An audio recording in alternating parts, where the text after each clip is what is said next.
असाही एक मोदक आपल्या बाप्पाच्या प्रसादाला. तर त्यासाठी इथं मी अर्धा कप बारीक रवा घेतला आहे, 1.5 कप मैदा घेतला, थोडंसंच मीठ घालून घ्यायचं, छान मिक्स करून घ्यायचं. त्यामध्ये आपण साजूक तुपाचं मोहन घालतो आहे 3 चमचे.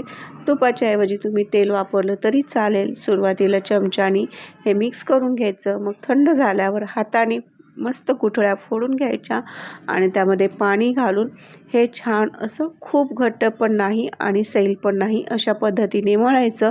घट्ट मळलं तर यातला रवा फुलत नाही आणि मग मोदक कडक होतात. तर त्यासाठी रवा फुलण्यासाठी तर पुरेसं पाणी पाहिजे. अशा पद्धतीने हे छान असं कणिक मळून ठेवायचं. त्यानंतर आपण इथं डेसिकेटेड कोकोनट पावडर 1 कप घेतली. त्यामध्ये 1 चमचा साजूक तूप घालायचं. मंद गॅसवरती 2 ते 3 मिनटं हे खमंग असं भाजून घ्यायचं आणि हे गार करायला ठेवून द्यायचं.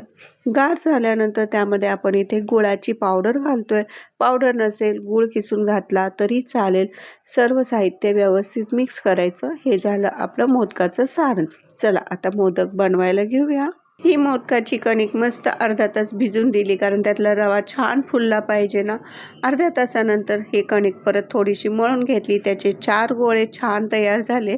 एक गोळा घ्यायचा, मस्त मैद्यामध्ये परत घोळवायचा आणि हे लाटून घ्यायचं. कणिक व्यवस्थित भिजलेली असेल तर वरून मैदा लावायची पण गरज पडत नाही. पारी जाड राहिली तर मग मोदक हे कडक होऊ शकतात किंवा आतून ते तळायला वेळ घेतात. त्यामुळे पारी एकदम पातळ अशी लाटायची. आणि ही जर रेसिपी माझी आवडली तर वेदिका रेसिपीजला नक्की एक सबस्क्राईब पण करायचं, लाईक करायचं आणि शेअर करा. आणि ह्या गणपतीत हे सुंदर असे तळलेले मोदक नक्की करून बघा, खूप छान लागतात चवीला. छान अशी ही पोळी लाटून झाली. आता तुमच्याकडे एखाद्या डब्याचं झाकण असेल, एक माप घ्यायचं आणि त्यानुसार हे असे एकसारखे आकाराचे पुऱ्या करून घ्यायच्या आणि मग ह्याचे मोदक हे आपले एकसारखे बनणार. त्याच पद्धतीने आपण 1 चमचा असा करायचा की सगळ्यात समान पद्धतीचं हे सारण भरलं जाईल.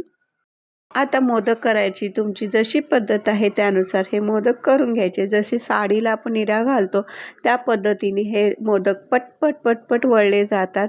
तर मी अशा पद्धतीने पण हा मोदक बनवून तुम्हाला दाखवलेला आहे. खूप टेस्टी होतात हे मोदक. एखाद्या मंडळाच्या प्रसादाला जर तुम्हाला मोदक द्यायचे असतील तर हा मस्त ऑप्शन आहे.